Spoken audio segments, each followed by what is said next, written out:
guys, today we are going to learn about word confusion, the words that make me confused. Guys, word confusion.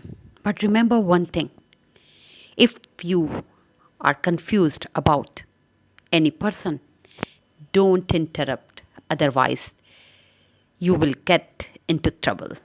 But if you have confusion about any grammatical word, go to the detail, go to the depth. Yes, these are the words that make me confused. Although, though, even though, and however. Guys, although, though, even though, however. Basically, ये चारों words, these four words are equal to but.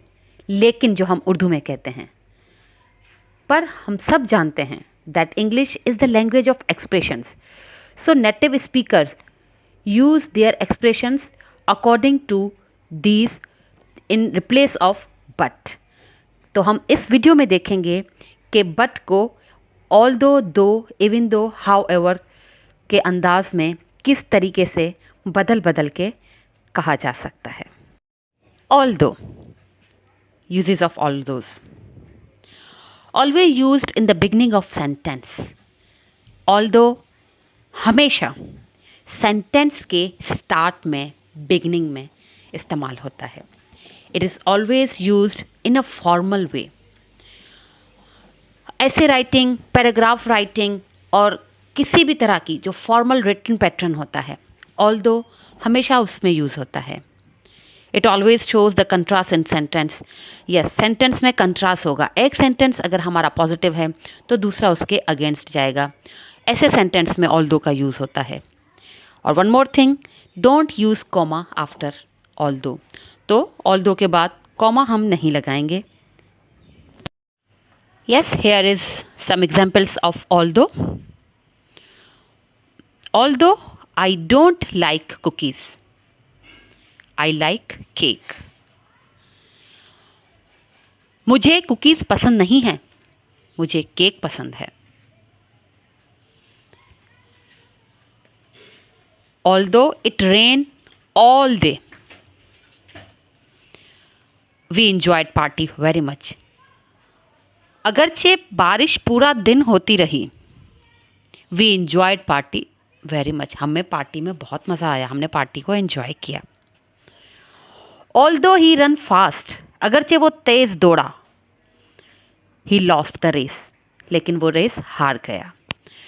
तो ये हमारा although का uses है.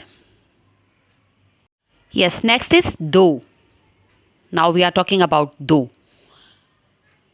Although, the half of although, और basically हम जो उर्दू में कहते हैं दो, मुझे ये दो, वो दो, या एक दो तीन वाला दो, तो ये वो दो है. It is use as informal way. जो हमारा इनफॉर्मल वे होता है, जो हम लोग फ्रेंड्स के साथ या हम लोग ऐसे ही इनफॉर्मल जो टॉकिंग होती है हमारी या रिटन पैटर्न होता है, ये उसमें यूज़ होता है मोस्टली. It is flexible. दो की एक बहुत ही अच्छी बात है कि ये फ्लेक्सिबल है. कैसे? It can be used in the beginning, in the middle और at the end of sentence. ये स्टार्ट में भी सेट फिट हो जाता है, ये मिडिल में भी फिट हो जाता है, ये एंड में भी फिट हो जाता है. तो ये एक दो को एक्स्ट्रा ऑर्डिनरी जो है इसकी एबिलिटी है. याद रखने की बात यह है, डोंट यूज़ कॉमा आफ्टर दो. तो कॉमा नहीं लगाएंगे, हम इसको ऐसे ही लिखेंगे. Guys, let's have a look on the examples of though. Though she doesn't want to go to the doctor, she is very sick. अगरचे वो डॉक्टर के पास नहीं जाना चाहती, शी इज़ वेरी सिक, जबकि वो बीमार भी है. The weather was very cold, though the kids played outside. मौसम बहुत ही ठंडा है, जैसा कि आजकल है, फिर भी बच्चे बाहर खेल रहे हैं. यहाँ हम अपनी लैंग्वेज में फिर भी, अगरचा, अलबत्ता, इस तरह के वर्ड्स यूज़ कर सकते हैं. क्योंकि हम अपनी लैंग्वेज के एक्सपर्ट हैं, हम अपनी लैंग्वेज को अच्छे तरीके से जान सकते हैं। लेकिन native speakers, English native speakers, उन्होंने अपने एक्सप्रेशंस को इस अंदाज से यूज़ किया है। इनका पर्पस यहाँ पे लगाना बट ही है, लेकिन एक्सप्रेशंस और वे अलग है। आई don't like cookies, I like cake दो। मुझे कुकीज़ पसंद नहीं है, मुझे केक पसंद है। अगरचे उर्दू में बोल देंगे तो ये थोड़ा सा ऑड लगेगा, लेकिन नेटिव स्पीकर्स ऐसे ही बात करते हैं। Next word is even though. Even though, the usages are, it is used in a formal way. Yes, even though को हम फॉर्मल वे में यूज़ करते हैं हमेशा। It is most emphatic. Even though जो है वो एम्फेसाइज करता है, जिस सेंटेंस के साथ लगेगा उसका मतलब कि वो बाकी सेंटेंस से ज़्यादा एम्फेसाइज हो रहा है, वो ज़्यादा प्रेशर डाल रहा है उस बात पे जिस बात के साथ हम लोग इवन दो यूज़ कर रहे हैं। तो ये दबाव डालने वाला इवन दो है। It is used in the beginning और in the middle of sentence. ये स्टार्ट में भी दबाव डाल सकता है और मिडिल में भी दबाव डाल सकता है, लेकिन don't use comma after even though. तो ये याद रखने की बातें हैं। Here is examples of even though. Even though she was tired, she decided to go outside. हालांकि वो बीमार थी, फिर भी उसने बाहर जाने का सोचा।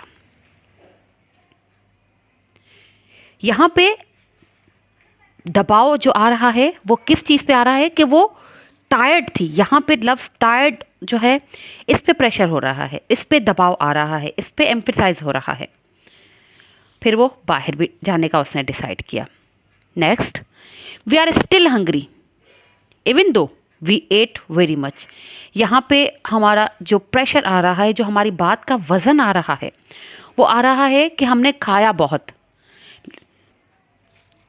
Example is we are still hungry, हम अभी भी भूखे हैं, जबकि वज़न इस बात पे है कि हमने खाया तो बहुत था। Next example is even though they are millionaires they drive old car. यहाँ पे हमारा दबाव, हमारा वज़न किस बात पर है कि वो करोड़पति हैं, वो मिलीनियर्स हैं। दे ड्राइव ओल्ड कार, वो अभी भी पुरानी कार ड्राइव कर रहे हैं। गाइस, इवन दो का दबाव, एम्फेसाइज आपको पता चल गया होगा। अब देखते हैं however. As per writing pattern, as per spelling, however is looks like different from although, though, even though, but the uses of however is similar as like although, though, even though। क्योंकि हमें ये spelling में however थोड़ा सा ऐसा लग रहा है कि ये तो उनके जैसा काम कैसे कर सकता है, लेकिन ये इंग्लिश है, तो यहाँ पे ये ऐसा ही काम करेगा जैसा although, though और even though ने किया है। इसके यूजेस क्या है? It is use in formal way, however most use in formal way. तकरीबन ये फॉर्मल वे में यूज़ होता है इन ऐसे राइटिंग, नॉवेल्स, न्यूज़पेपर्स और इस तरह के जितने भी फॉर्मल वेज हैं उसमें यूज़ होता है। इट यूज्ड, जी हाँ, it used after full stop. यहाँ पे हाउएवर के साथ एक ये बात है कि ये फुल स्टॉप के बाद आएगा, ये कभी भी कॉमा के बाद नहीं आएगा। It always use comma after however, ठीक है। एक तो ये फुल स्टॉप के बाद आ रहा है, इसका यूज़ हमें ऐसे करना है, और फिर हाउएवर के बाद हमें कॉमा भी मस्ट लगाना है। जब हम इसको फुल स्टॉप के बाद यूज़ करेंगे, दैट मीन्स जहाँ जिस सेंटेंस पे हमने फुल स्टॉप लगाया वहाँ पे हमारा सेंटेंस कंप्लीट है, हमारी बात कंप्लीट है। लेकिन हाउएवर विथ कॉमा यूज़ करके हम अपनी बात को नेक्स्ट सेंटेंस से कनेक्ट कर रहे हैं। Mostly it's happens in paragraph, in novels, in paragraphs. जब एक सेंटेंस, एक पैराग्राफ कंप्लीट हो जाता है तो ऑथर नेक्स्ट पैराग्राफ को इस अपने पहले वाले पैराग्राफ से कनेक्ट करने के लिए हाउएवर का यूज़ करके try to shows that second paragraph भी फर्स्ट पैराग्राफ से रिलेटेड है। Let's have a look on the examples of however. I don't like cookies. Full stop. However, I like cake. मुझे cookies पसंद नहीं है. मैंने अपनी बात कंप्लीट कर दी. लेकिन अब मैंने कुकीज़ के लिए तो ना कर दिया है, मुझे केक तो खाना है, तो मैं क्या करूँगा? मैंने हाउएवर यूज़ किया ये बताने के लिए कि मैं केक खाना चाहती हूँ, मुझे केक खाना है. भाई कुकीज़ नहीं पसंद है, ठीक है, आप मुझे कुकीज़ नहीं दो, लेकिन मुझे केक खाना है. So I don't like cookies, however, comma, I like cake. She is best student in the school. Full stop. वो अपने स्कूल की बेस्ट स्टूडेंट है. However, she doesn't like to do homework at home. जबकि वो घर पे homework करना पसंद नहीं करती है.